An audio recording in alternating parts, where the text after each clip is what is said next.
Big boss ఈ season ఎలా అనిపించింది?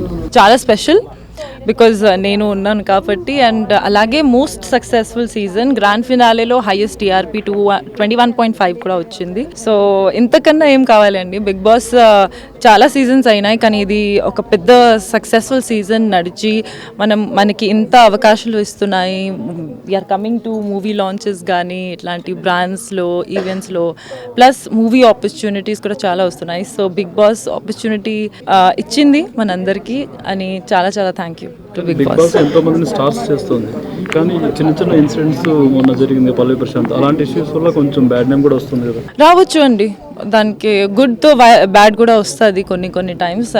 మనకి మేము యాక్సెప్ట్ చేసి ముందుకి వెళ్ళాలి అంతే.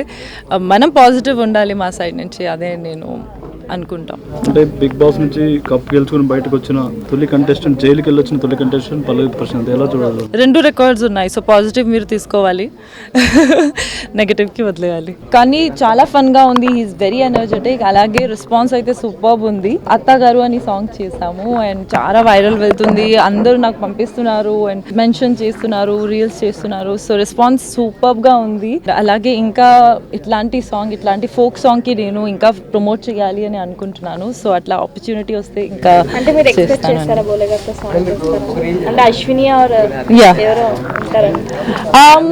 యాక్చువల్గా నేను ఎక్స్పెక్ట్ చేయలేదు బికాస్ బోలే గారితో నేను ట్రావెల్ చేయలేదు షోలో. కానీ బయటికి వచ్చాక మేము కలిసాము అండ్ చాలా అంటే బేసిక్గా వాళ్ళు హౌస్లో ఉన్న టైంలో నేను చాలా పెద్ద ఫ్యాన్ అయ్యాను. బోలే గారి యాటిట్యూడ్ కానీ, డైలాగ్స్ కానీ, వన్ లైనర్ కానీ. సో అట్లా మాట్లాడి ఒక సెకండ్ లోనే హీ ఆస్డ్ మీ, నువ్వు చేస్తావా ఇట్లా సాంగ్ ఉంది. అండ్ బేసిక్గా ఆ సాంగ్ శ్రీలీలాకి షోలో పాట తయారు చేశాడు బిగ్ బాస్ హౌస్లోనే. బట్ అదే పాట నాకు ఇస్తున్నారంటే అది ఒక గొప్పతనం అనమాట. Because Sreeleela is a fabulous actress and తన పర్ఫార్మెన్స్ కానీ ఆ లెవెల్ ఆఫ్ పర్ఫార్మెన్స్ చేయగలుగుతానా అని ఒక డౌట్ కూడా ఉంటుంది కదా ప్రతి ఒక్కరికి.